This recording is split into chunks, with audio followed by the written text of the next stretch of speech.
Welcome back to The Extract. I'm Kyle Meyer, and next to me is a person that, sweet Jesus, I have no idea how we're going to do this in 12 minutes. We're going to try to do this in 12 minutes. Bear with us, there's a lot to cover. David Finney, sir. Thanks Pleasure having you in the house. Thanks for having me. This is stupid cool. Okay, so in case you've been living under a rock, Dave Finney, he's kind of made a few wines you may have heard of. He's making a few more wines you may have heard of. And how's your French? Horrible. Yeah, I speak None? Well, a little more than none. Excuse me, sorry, do you speak English? No, I don't, sorry. Like almost zero French. I smile a lot. You smile a lot. I do, yes. Okay, so Dave made some really great wines that a lot of people loved, and he was paid a wonderful amount of money to have a scenario where those wines could find even more homes moving further. I would say was a nice way to say it. You did great. You're awesome. So after all this awesomeness, I'm going to start in Europe, and we're going to work our way back to here. Okay. After all this awesomeness, after all the success you've enjoyed over the last decade and everything's happened, you ended up in friggin' Maury. Yep. Why? I went out there sort of on a lark. My distributor at the time had bought 5 hectares of old vine Grenache, and she'd been bugging me to go out there. And between that and my curiosity to see what it was about, I went out there and I told her, look, I got 48 hours. My wife said, before I left, she said, don't do anything stupid. And I went out there and we arrived at pitch black night and had no idea, how that is. And then I woke up and out of my window, I just saw these crazy old, Grenache vines. And then we had this beautiful day and we drove around, and I didn't buy it right then, but I committed to about 40 acres of vineyard. And then I came home and I told my wife, you can't tell anybody where I've been. If anybody asks, I was doing business in Barcelona or whatever. Because I was like, if anybody sees this. And so I just kept secretly going back, to this day. In daylight, presumably. Yes, in daylight. And so ended up buying we're continuing to buy, but we're up to about 300 acres of old vine Grenache mainly. Built a winery there, and it's it's literally my second home. I go back and forth about once a month, and then during harvest about every 7 to 10 days. Wow. There's good land for not a ton of money in that neck of the woods, man. Yeah. No, don't tell anybody. We're on. Okay. I guess everybody knows. Okay, scratch that. You got the camera guy. Okay, next step. Yep. Yeah. But seriously, it's an exciting place. Yeah, it's wonderful. Yeah, amazing people. It was the first time that I really understood, and I used to hate the word terroir, but I went there and I tasted wines from $5 to $150, and there was this sort of minerality that they all had that I was like, okay, I'll admit there is such a thing as terroir. With the schist and all that kind of stuff rolling, like hardcore. Yep. Those are pretty exciting wines. The like the D66 and all those wines, that's seriously good. No, thank you. We got these wines in front of us too, and I think this is a really compelling story. Okay, because so you sold the Gallo. Okay, first thing that people said, oh, Gallo, no, and you were smart enough. Gallo. Say hello to Gallo. Say hello to Gallo. Say hello to Gallo. Hello to Gallo wine. These guys have their crap together. And I say this, I'm an artisan wine merchant, it's my side job. We do this for fun, as education. But seriously, how smart was that? I mean... Yeah, to me it was I hate to say like a no-brainer, or, It's A game. Wow. Yeah, and I've had worked with the Gallo family since 2005. I'm very obviously cognizant of what we'd bought fruit from vineyards that they had owned before they owned them and after they owned them. But basically, I looked at it as we complement each other very well. And the assets that were available as far as vineyards, as I was telling the story earlier, I said to my core group in production, in 18 to 24 months, if we're not making like appreciably better wine, because now we have access to all these vineyards, we have basically, total control in the wineries and wineries within the winery. If we're not making appreciably better wine, I'm going to quit and I'm going to fire all of you because we're out of excuses here. Because you're talking like Borelli Creek and Fire, you know, like a lot of these. Well, what surprised us, I mean, I already knew about, Monte Rosso, Snows Lake. We had previously bought fruit from those vineyards. Right. And then, like the Stefani Ranch and the Fry Ranch and the Quixote Ranch, like vineyards where they weren't like super excited to show me, but they're like, oh, here, and we have, this to show you. It was like those wines completely surprised us this year, and were in 16 harvests were amazing. And I was like, all right, now show me all the rest of the stuff. Like, let's really get into it. So, and now we're gonna dabble with some Pinot Noir next year that I'm super excited about, from McMurray and some of the Indianapolis and some of the other ranches. But no, I'm a, kid in a candy store. No, It's gotta be like Christmas for you. totally. No. Because you're a vineyard rat. Mm-hmm. I don't know if a lot of people know that because people associate with winemaking, right? But in fact, it starts in the vineyard. Yep. And you are in the truck. And we were talking earlier. I mean, your radius of vineyard goes from where to where when you're talking about putting these blends together. As far south as Lompoc, Santa Rita Hills, all the way up to northern Mendocino to Placerville, and sort of all points in between. And you're still discovering bits and pieces. Yeah, every time. Yeah.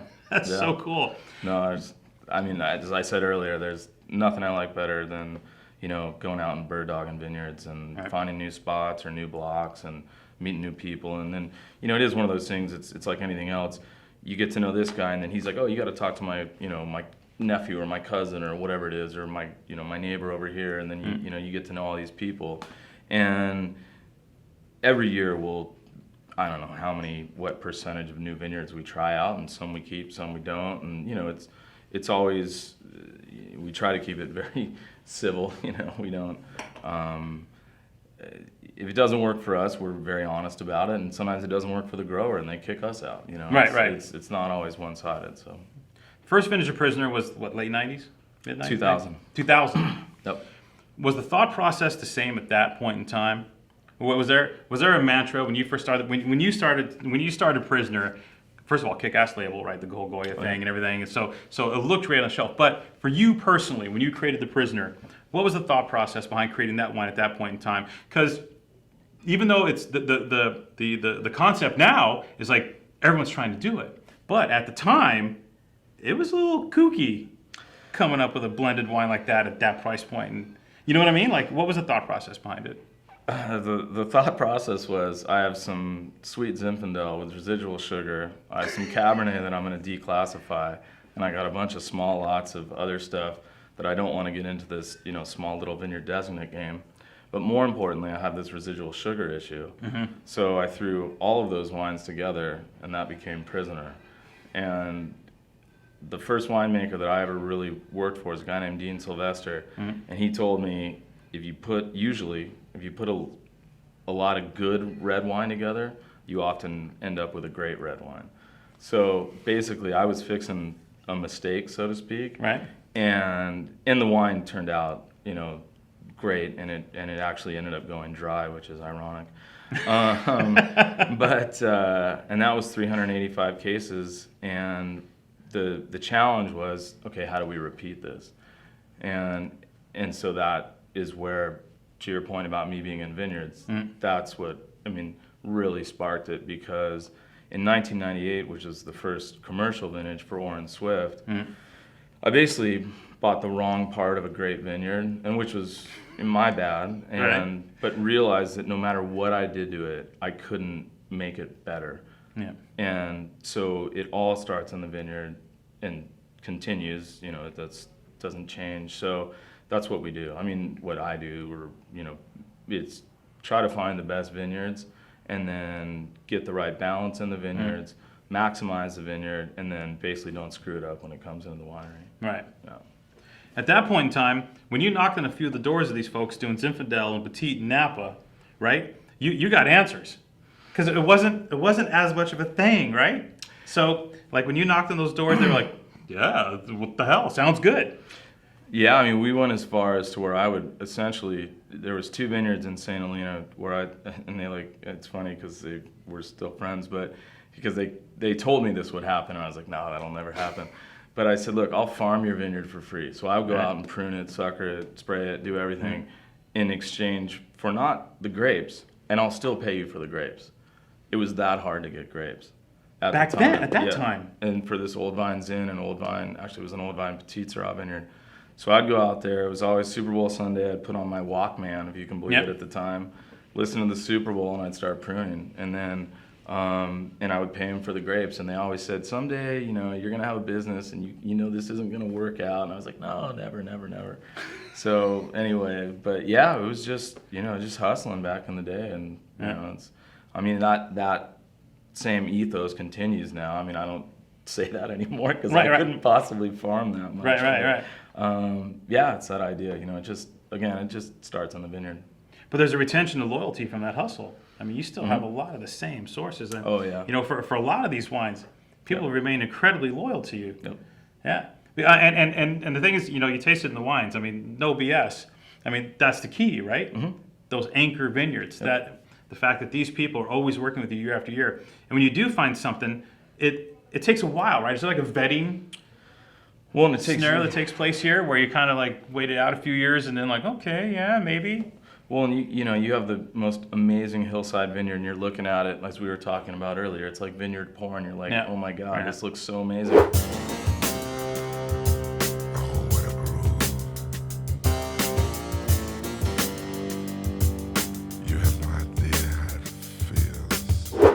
And for whatever given reason, that first year you get it, it's like, it's okay, but it's not great. Yeah. Well, you know to give it another year, and then maybe even another year. And some vineyards, 1 out of 4 is great, and the rest of the 3 are really good. So you know, you're like, I'll stick with that. And then there's vineyards that every year are amazing.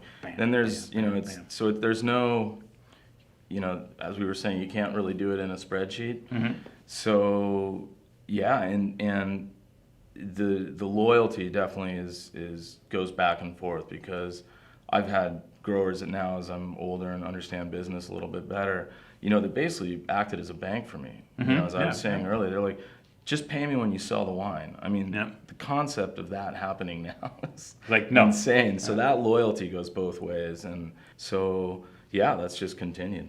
So are you a victim of your own success?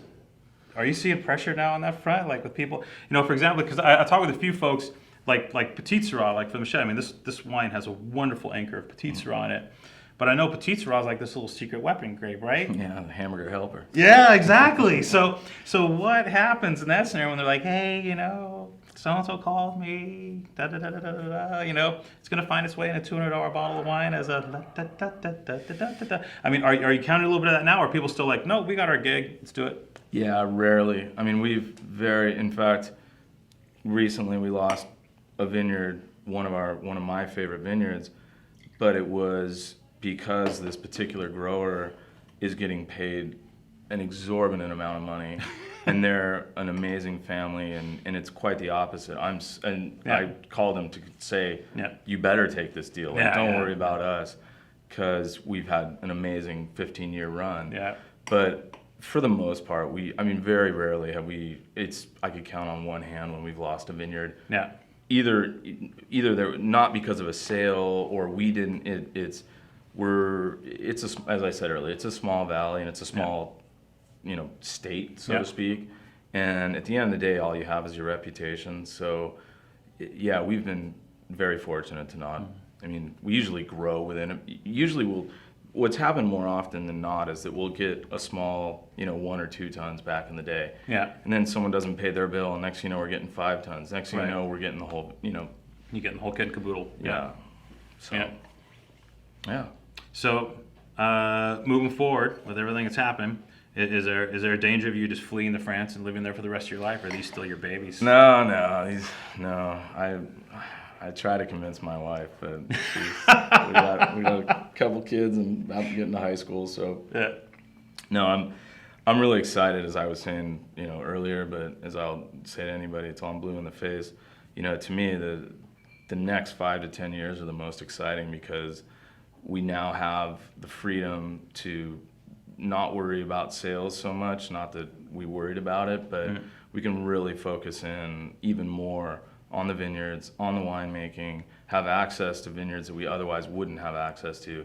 And access is one thing, but farming practices, the way you want it, is a whole nother thing. Yeah. You could have access to the greatest vineyard in the world, and if it's not farmed correctly, it doesn't matter. Yeah, it's moving. So we have access to these most amazing vineyards in the world, so to speak, and are being farmed, at a better quality than what you would want. Yeah, So it's a little frightening. I mean, the pressure, like I said, the pressure is like, okay, now we gotta Right. we're sort of out of excuses, so it's time to really kick ass. So You got to go from great to super great. exactly. Yeah. Yeah. I'm fired up. Like I enjoy the pressure. Like I said, I like the target on our back. So Yeah, bring it on. yeah.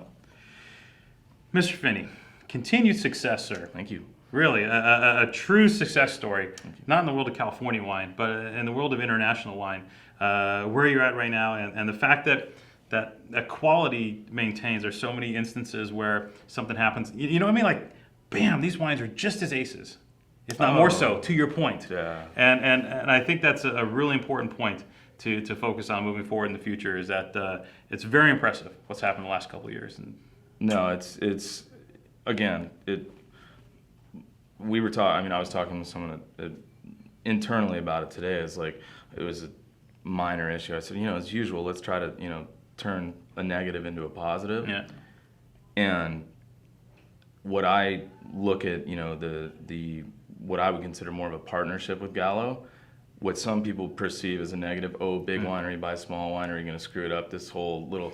It's like I can't wait to buck that. Because it's not. It's like the greatest challenge, and it's going to be so much fun. And I hope 5 years from now we're doing this again, and we'll have champagne because we'll be toasting that fact. So thank you. Thanks for crushing it. My Keep pleasure. it up. Thank you. Dave Finney, what? Cheers.